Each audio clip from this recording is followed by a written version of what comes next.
यह कहानी गौतम बुद्ध के जीवन की एक घटना पर आधारित है जो हमें करुणा और सहानुभूति की शक्ति का एहसास कराती है। एक बार गौतम बुद्ध अपने शिष्यों के साथ एक गांव में उपदेश देने के लिए पहुंचे। वहां के लोग बुद्ध की शिक्षाओं को सुनने के लिए बहुत उत्सुक थे। बुद्ध के प्रवचनों के बाद कई लोग उनके अनुयायी बन गए और उनके शिक्षाओं का पालन करने लगे। एक दिन बुद्ध अपने शिष्यों के साथ गांव के मुख्य चौक में बैठे हुए थे। वहां एक व्यक्ति आया जो बहुत क्रोधित था। उसने बुद्ध को देखकर अपनी नाराजगी प्रकट की और जोर जोर से चिल्लाने लगा, तुम लोग दूसरों को क्यों भटकाते हो? तुम्हारी शिक्षाएं बेकार है और तुम लोगों को गलत रास्ते पर ले जा रहे हो। वह व्यक्ति बुद्ध को अपशब्द कहने लगा और उन पर आरोप लगाने लगा। बुद्ध शांत भाव से उसकी बातें सुनते रहे। उनके चेहरे पर कोई क्रोध या नाराजगी नहीं थी, बल्कि एक हल्की मुस्कान थी। शिष्यों ने उस व्यक्ति को रोकने का प्रयास किया, लेकिन बुद्ध ने उन्हें शांत रहने का इशारा किया।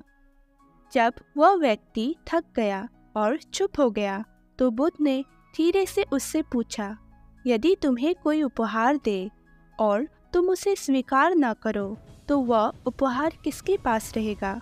वह व्यक्ति थोड़ा चौंक गया और सोचकर बोला, यदि मैं उसे स्वीकार नहीं करूँगा, तो वह उपहार देने वाले के पास ही रहेगा। बुद्ध ने मुस्कुराते हुए कहा, सही कहा।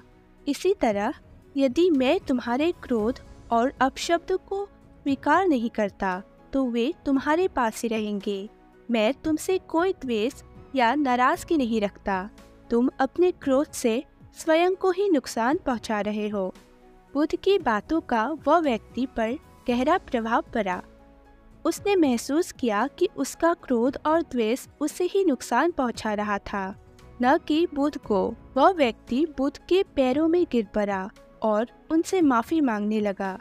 बुद्ध ने उसे उठाया और कहा, करुणा का वास्तविक अर्थ है दूसरों की भावनाओं को समझना और उन्हें बिना किसी द्वेष के स्वीकार करना।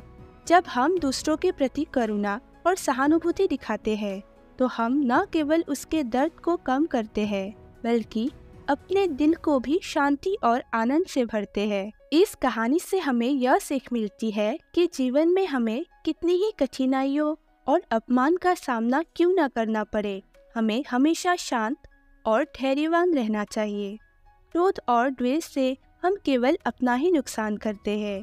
करुणा, सहानुभूति और शांति से ही हम अपने जीवन को बेहतर बना सकते हैं और दूसरों के जीवन में भी सकारात्मक बदलाव ला सकते हैं। गौतम बुद्ध की यह कहानी हमें यह सिखाती है कि सच्ची शक्ति हमारी आंतरिक शांति में है। यदि हम अपने मन को शांत और करुणामय रखेंगे, तो कोई भी बाहरी परिस्थिति हमें विचलित नहीं कर सकेगी।